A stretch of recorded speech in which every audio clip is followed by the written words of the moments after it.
What's up, guys? John L here. Hope you're all doing great. What do we have here? Crash of the Titans. So we have a battle against 5-star Spider-Man Back in Black.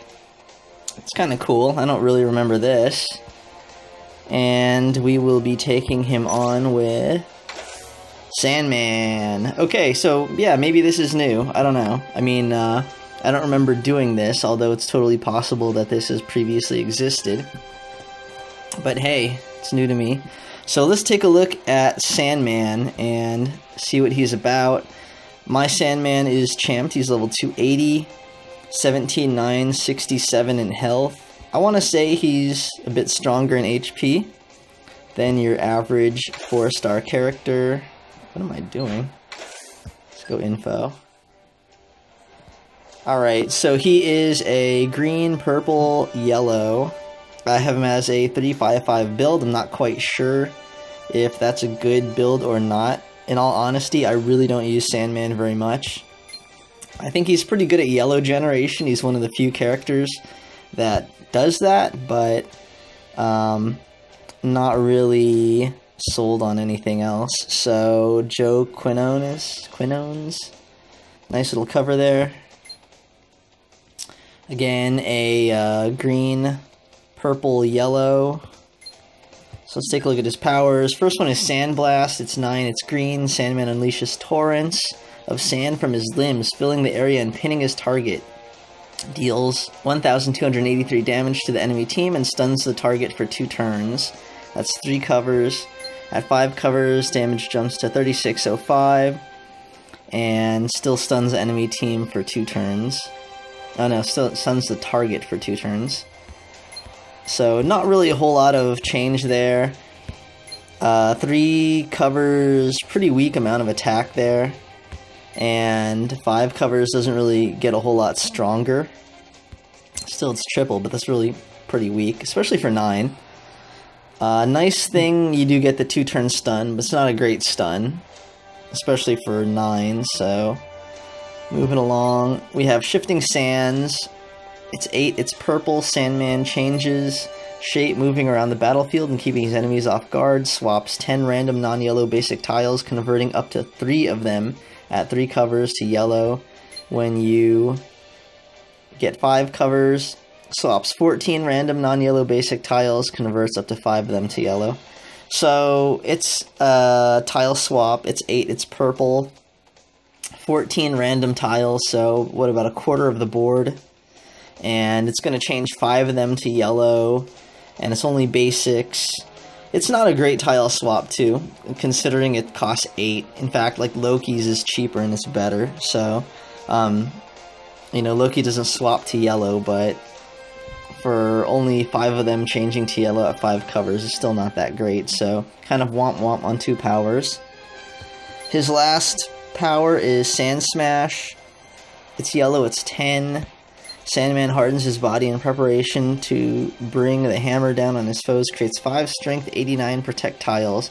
Then if there are 7 or more friendly projectiles, remove them all and deal 28-27 damage. That is at 3 covers, excuse me, and at 5 covers he's going to create 6 strength, 174 projectiles.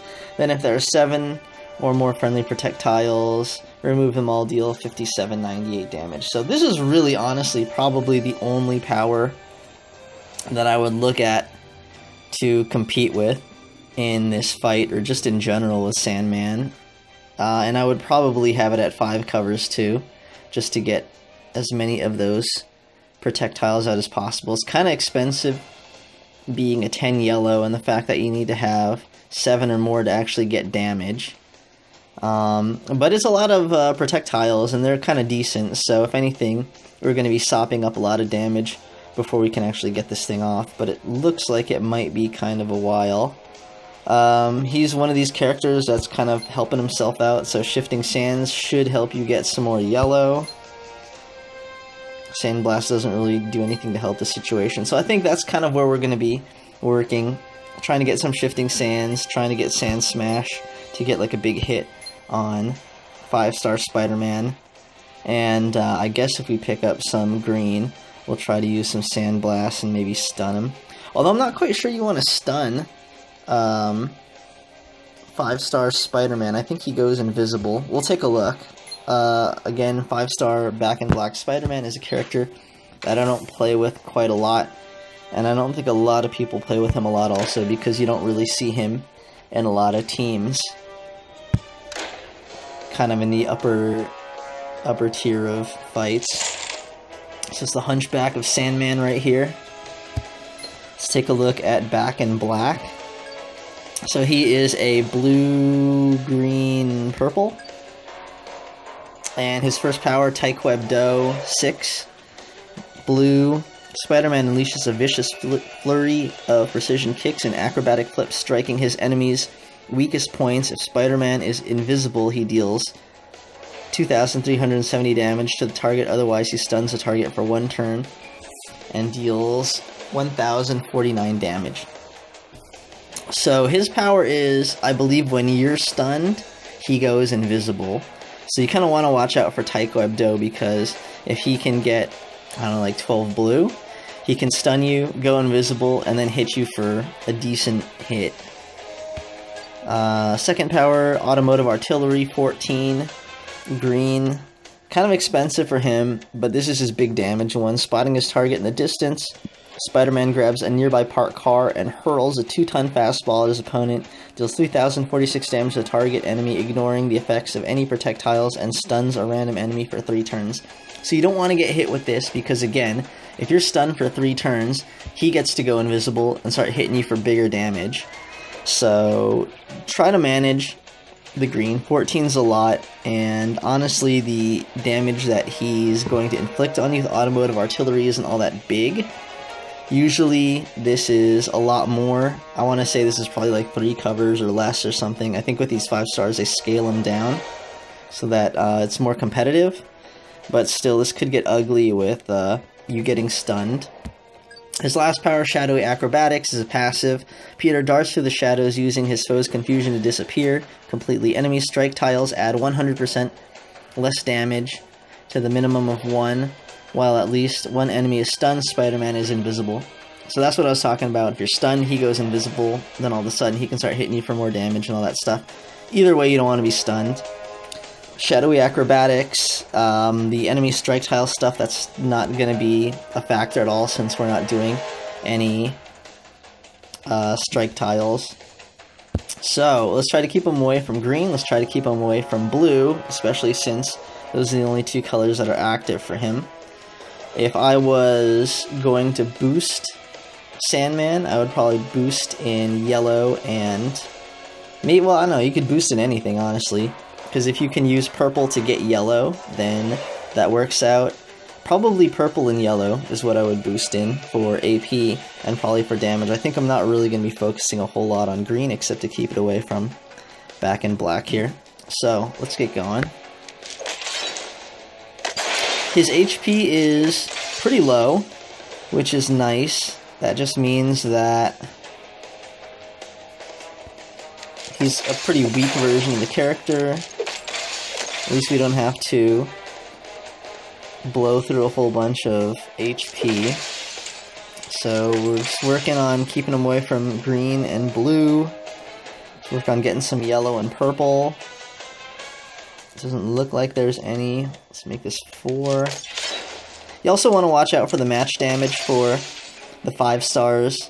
Their match damage is a lot more substantial than 4 stars and 3 stars.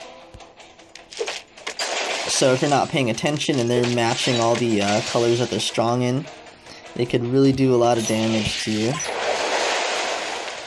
Alright, so he's stunned.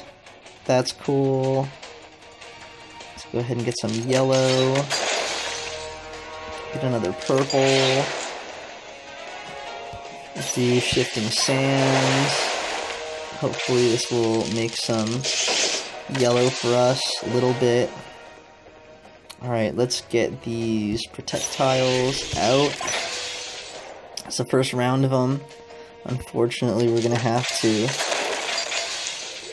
get rid of one of them. So hopefully this doesn't take so long that all of the projectiles just get matched away. I'd rather take the team up than the red. Oh no, Tyke Web Dough. Luckily it's only a 1-turn stun, so that's not so bad. Still really low on green, has virtually no blue. We're in a good spot. Just try to keep these projectiles on the board.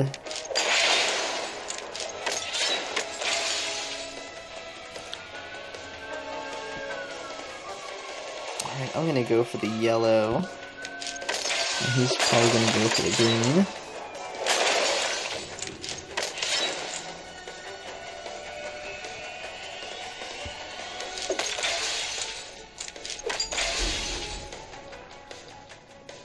Alright, so there's some blue. Let's keep him away from that.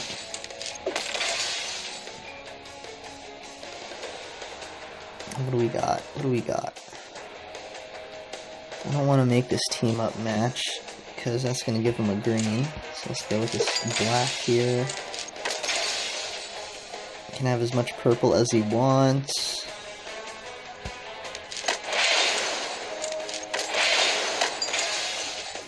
Alright, we'll go ahead and take the green. He's going to Tyke Web Dough us again. But we're okay. He's going to Tyke Web Dough us again. Let's do a Sandblast and stun him. I don't particularly like this fight because it's pretty slow. And I feel like when these fights get slow, it gives the computer a pretty good opportunity to do crazy things and win.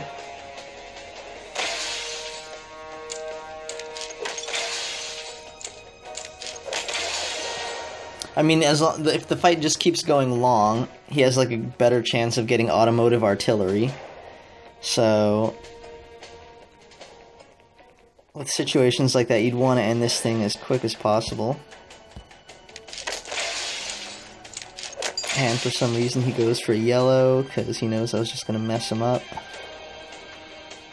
Alright, we want to stay away from giving him this green. But it looks like the computer really wants us to give him that green. Well, maybe not.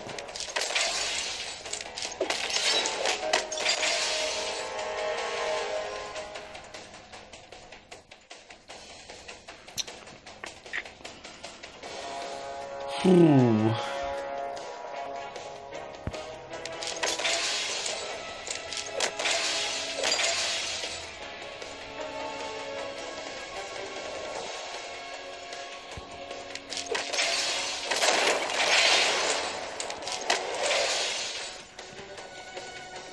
So far, so good.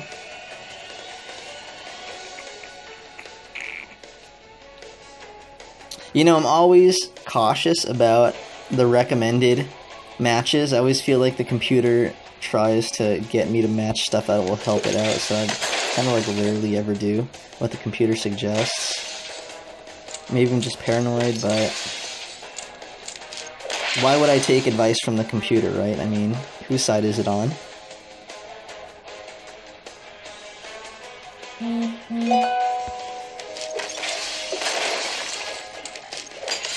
Oh no, he is getting dangerously close to automotive artillery.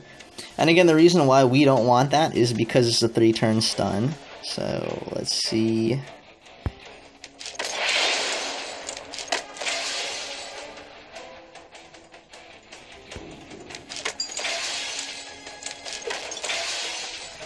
Alright, let's do Sun Smash. Match the green. This thing is just taking forever. Okay, we don't want to match this 4.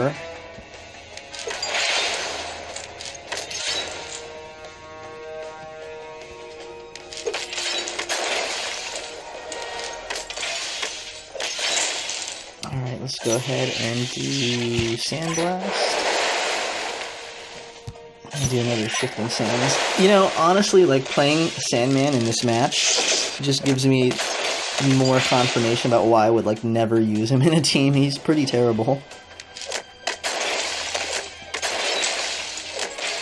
Alright, I feel like this should somehow be close to doing it. There we go. Good God, it took a while. Anyways, so that is fighting Back in Black Spider-Man with Sandman. Hopefully you guys have a pretty strong Sandman, at least in... Well, actually, I don't know. I don't know, like, what covers would be really great to take advantage, because it seems like the strategy of hitting him really hard with yellow didn't pan out all that well. I feel like you just need to put out too many projectiles. I think if they would make it so you only needed 6 and he would put out 6, then that would make sense. But you need 7, so you need to like cast this thing at least twice, especially in this fight, so it's a little bit ridiculous. He's kind of a garbage character. Alright, so we have our latest legend. Let's go ahead and cash it in, see what we get. 4, and it is War Machine. So anyways, man, when's the last time we got a 5, right? Good luck in beating Spider-Man Back in Black, and good luck in getting your latest legends, and good luck in pulling the 5-star. Hopefully you have more success than I have. Please check out Artum and Mr. MPQ. They do cool stuff. Thanks for watching, guys. Take care.